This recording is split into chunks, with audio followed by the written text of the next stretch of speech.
want to talk, too, about this other crazy thing, and I don't want to use the word insurrection, but it looks awfully like an insurrection to me.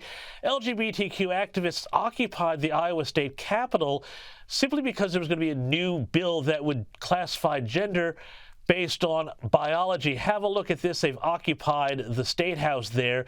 We're seeing this more and more, and yet it doesn't seem like there's a lot of pushback against these takeovers of the institutions of democracy when they come from the left. That's absolutely right. We are seeing this more and more. We had anti-gun activists take over the state house in Tennessee. This kind of thing just keeps happening, and they get a total pass on it. It's not just these incidents, which I think. Listen, I don't know why it's not an insurrection. They're in the government building. They're not supposed to be. They're threatening. They're yelling. You really don't know what they're going to do. But it's happening on a lot of different levels where we're seeing just no repercussions for anything.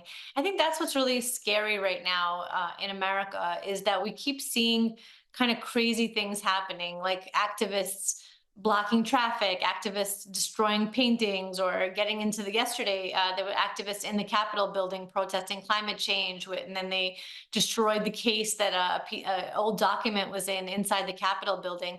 And none of this gets the kind of reaction that we would hope it should get. We would like to see these people arrested. We'd like to see them convicted. We'd like to send a message to other people that we don't live in this chaotic society where this kind of thing is okay.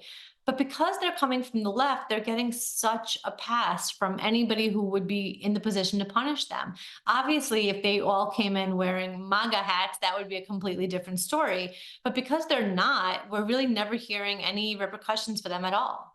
And, I think it's that sort of two-tiered way of looking at things that's so destructive. But there's sort of a lighter side to this, too. Well, not really lighter, but it's interesting because there's been studies. We had Valentine's Day this week. And apparently for Gen Z women, or Gen Z, a man who identifies as a MAGA Republican is apparently a huge red flag, with 76% of those Gen Z ladies admitting they would absolutely not go near a guy with those politics. Now, how is this going to wind up affecting this generation getting together, reproducing, when you've also got Gen Z men trending more conservative? What's your take on all of this? Well, the women are either going to have to adjust to people who don't share their politics, or they're going to be alone. And that's really the story here. I think people's politics change when they get together with people. I would say that my husband is a recovering liberal, believe it or not. When we got together, he was way to my left. And now I would say in some ways he's to my right. Things change. And the fact that these women can't see a future where they can be with somebody who doesn't share their politics is unfortunate for them. In that same story you link, Stephen Green tells a story of his Republican grandmother marrying his Democrat grandfather and politically converting him. So, ladies, you can change him. Well, there you go. There's some projects out there for people. Anyway, Karol Markowicz, thank you so much for your time.